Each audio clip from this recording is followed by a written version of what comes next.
பகவத்கீதையில் 8வது சாப்டரில் 8வது ஸ்லோகம்.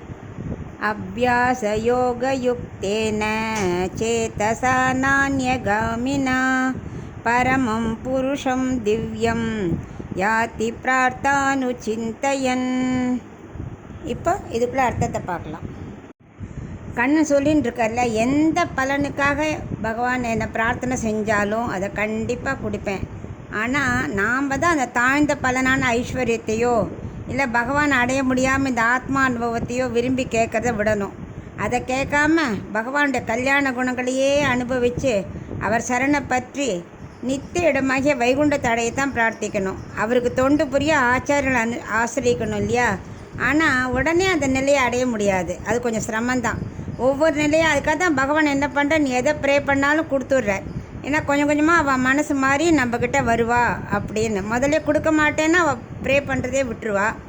அதனால் கொடுக்க கொடுக்க அவள் தெரிஞ்சு படித்து இந்த ஐஸ்வர்யம் நித்தியம் இல்லை, இதுக்கு போய் ஆசைப்பட்டோமே, நம்ம பகவானுன்னா கிடைக்கிறதுக்கு ஆசைப்படணும் அப்படின்னு அவள் கொஞ்ச நாளில் புரிஞ்சுட்டுருவா. அதனால் அவர் என்ன பண்ணுறார், எதை கேட்டாலும் கொடுத்துட்டுருக்க. ஏன்னா அவள் தெரியும் நானே பரமபுருஷன் அப்படின்னு அப்புறம் அவள் புரிஞ்சுட்டு நம்மளை அடைய ஆசைப்படுவா அப்படிங்கிற. அதுக்கு என்ன தேவை?